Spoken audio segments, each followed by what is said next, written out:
Camila Barros, tudo bem? Nossa, muito boa tarde.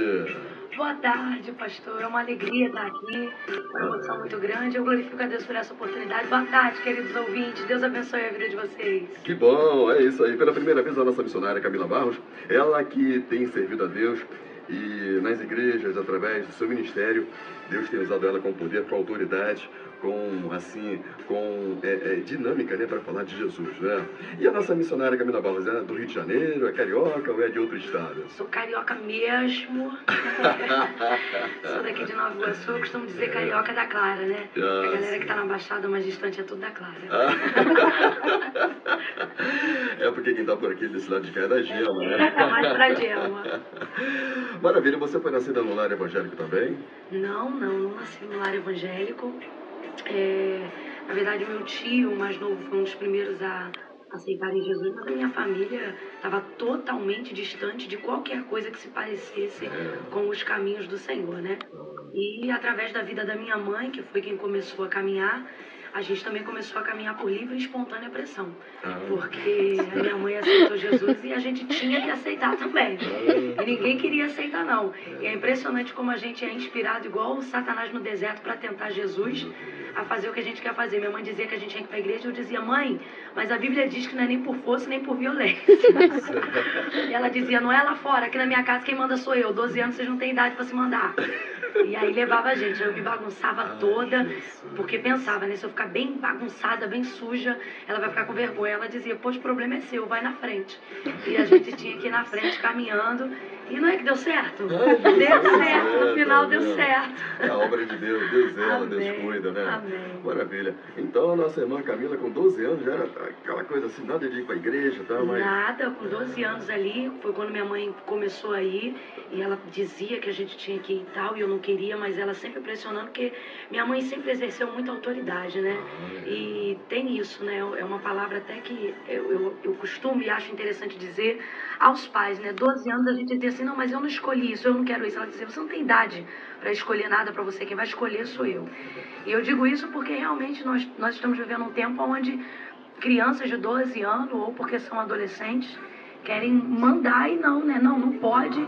E com a minha mãe não tinha isso, não. E deu certo. E eu glorifico a Deus por ela ter colocado pressão e ter feito a gente ir, porque depois a gente encontrou. Por força e por violência. Mas deu certo. Depois deu certo, né? Agora, na igreja, qual era a sua atividade? Você mesmo com 12 anos? Tal, então, na verdade, com 12 anos eu não tinha muita atividade. Eu costumo dizer que eu aceitei Jesus com 12, mas que eu só me converti mesmo e fiquei firme nos 15.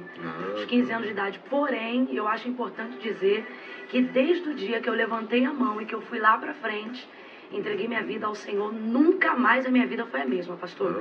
Muita água, eu costumo dizer que muita água passou por debaixo da ponte.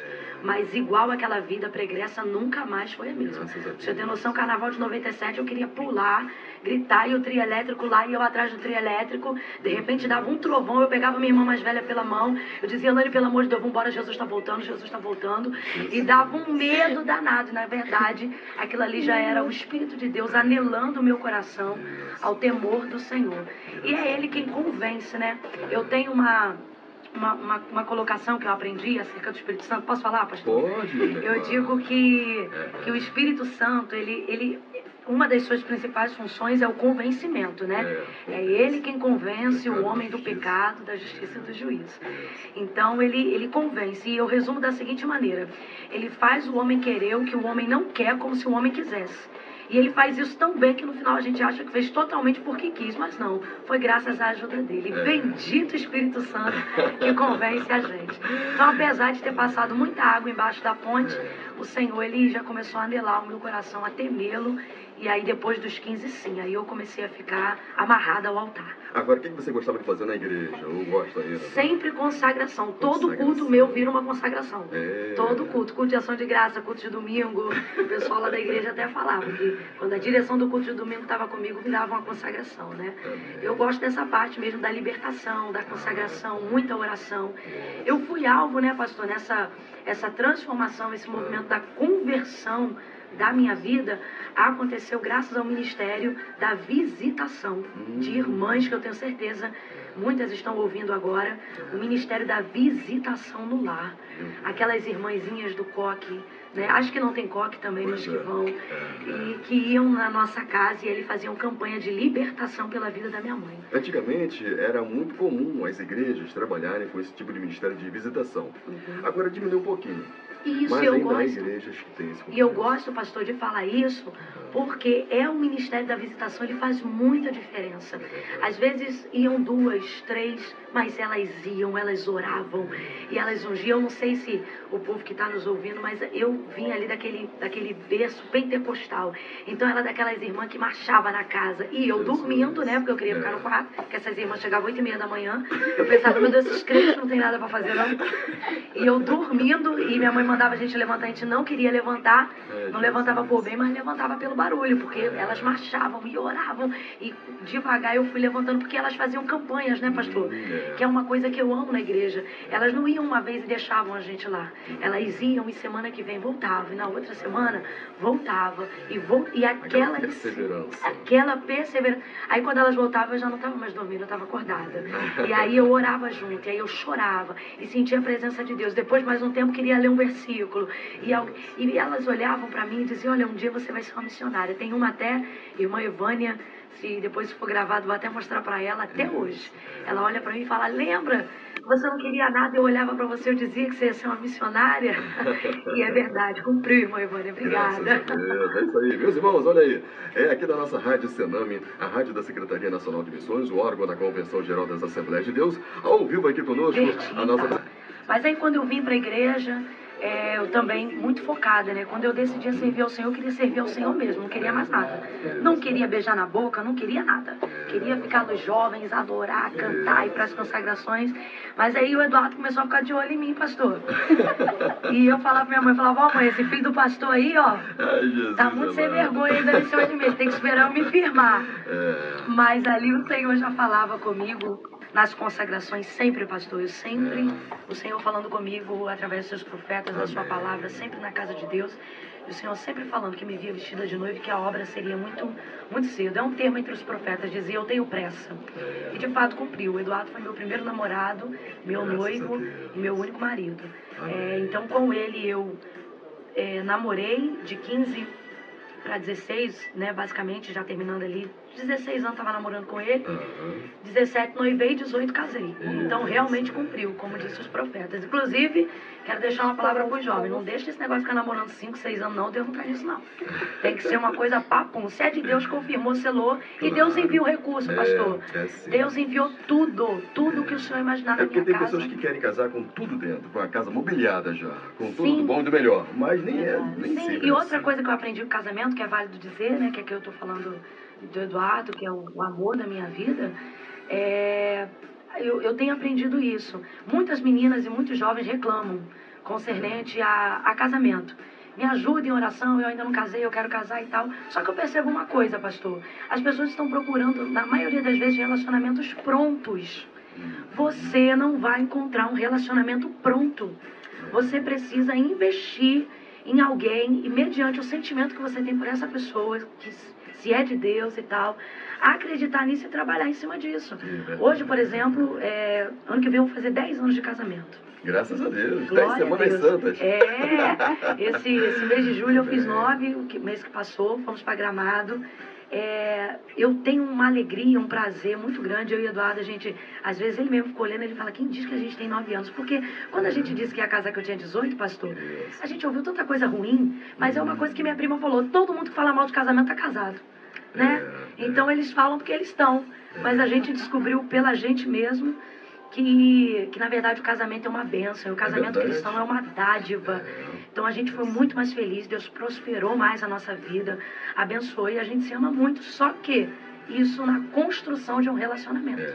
Né? Vai construindo, você não gosta de umas coisas em outro, e aí vai mexendo, e vai mudando. Gente, o CD é o segredo da vitória. Irmão, quer ser feliz, ceda.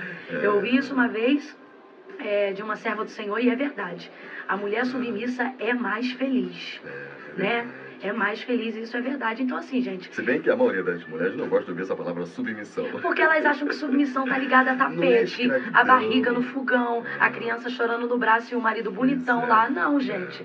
Submissão tá ligada à aceitação. Eu acho que antes até de ser submisso ao marido, quando você consegue ser submisso a Deus, você consegue entrar nesse nível de submissão. Inclusive, é uma reflexão que vale a pena a gente fazer. Veja se a sua deficiência em ser submissa ao marido não tem a ver com a sua falta de submissão a Deus e a sua vontade. Porque uma pessoa que consegue ser totalmente submissa a Deus consegue também ser um exemplo de mulher virtuosa que é submissa dentro de casa também. Graças a Deus, a nossa prezada missionária Camila Barros conosco aqui ao vivo na sala de visitas. Hoje aqui com a nossa cantora, a nossa querida cantora Carlossa Costa, com a Joérica, com a Tainá. A Tainá tá filmando aqui também, né? A Joérica tá filmando aqui. A nossa, são fã-clubes da nossa Camila Barros. Né? Intercessores. Inclusive, nossa prezada Camila Barros, você, seu casamento, seu esposo também, um homem usado por Deus, prega também nos congressos. Como é que vocês conseguem, assim, conciliar a agenda, né? Você também prega, viaja o Brasil inteiro, ele também viaja o Brasil inteiro, você é dona de casa. Assim, como é que vocês conseguem conciliar as suas agendas? Eu, inclusive, não posso receber um mérito que não é meu, né? Essa coisa de dona de casa, só Deus, né? Justamente por não poder ficar muito em casa e tal.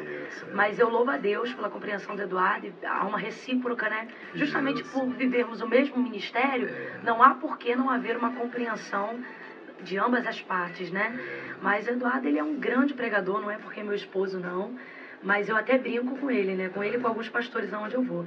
Eu brinco que eu saboto ele. O pessoal fala assim, irmã, seu esposo prega. Eu falo, prega, pastor, prega sim, mas não convide ele não. Não convide não, porque aí as pessoas me olham com aquela cara assim, né? Meu Deus, se a esposa tá falando pra não convidar, né? A própria esposa, pô. Uma referência aí eu digo, eu não convido não, porque depois conhece ele, ninguém me convida mais. Só convida ele, porque Eduardo é um grande pregador da palavra de Deus. E eu sou admiradora, sou fãzaça dele. Agora, quem é que faz você tem seus DVDs também de mensagens, né? Sim. Quem é que escolhe a arte, o tema para os seus DVDs? Tudo ele, pastor. Ele é um cara. Ele é o produtor. Ele é bom demais. Eduardo, ele é um exemplo da multiforma e graça da ação de Deus na nossa vida. Ele é extremamente inteligente, né? Amém. Então, ele começou, na verdade, nos ajudando muito antes de eu gravar DVD, antes de eu me tornar... uma pregadora, enfim, não sei se a gente tem autonomia para usar esse termo, né? Mas muito antes disso, então ele já trabalhava com isso e ele é muito bom em tudo que ele faz. Costumo dizer que sobre a vida dele é uma unção de José. O que ele bota a mão vai prosperar. E aí ele ajudou nos DVDs, deu continuidade a isso aí, fazendo pela gente o que já fazia por outras pessoas. E é ele que cuida de tudo e que me ajuda nisso aí. Caso a todos os irmãos que estão aqui, cadê, gente? Faz barulho aí, povo. A galera, gente boa que tá aqui com a gente. Joérica, Tainá, a cantora Gláucia. Mandar um abraço também para Rafaela. Deus abençoe essa serva do Senhor. E também o irmão William, esse servo de Deus aí que nos trouxe aqui, foi canal de Deus, né? Bênção pura, bênção. Deus abençoe sua família, viu, irmão William? Muito obrigado por tudo. E ao senhor, pastor. É Moisés, né? Então, tudo a ver Moisés com o senhor. Eu falei pro irmão William falou assim, olha, pastor Moisés é um exemplo de mansidão. Eu falei, tudo a ver. Porque primeiro Moisés da Bíblia era irado, depois a Bíblia diz que foi o homem mais manso da terra. Eu falei, gente, é o pastor Moisés, essa mansidão, essa simpatia e esse carisma, na verdade, do significado da palavra, que é ser cheio do Espírito Santo. O Senhor é assim. A gente vê o Espírito Santo no Senhor. Gente, tomara que um dia botem uma webcam aqui para ter um site e vocês veem, que vocês vão testificar o que eu estou falando. Pastor Moisés é uma bênção, essa rádio, a todo o povo de Deus. Muito obrigado por tudo e um beijo à belezura do meu marido.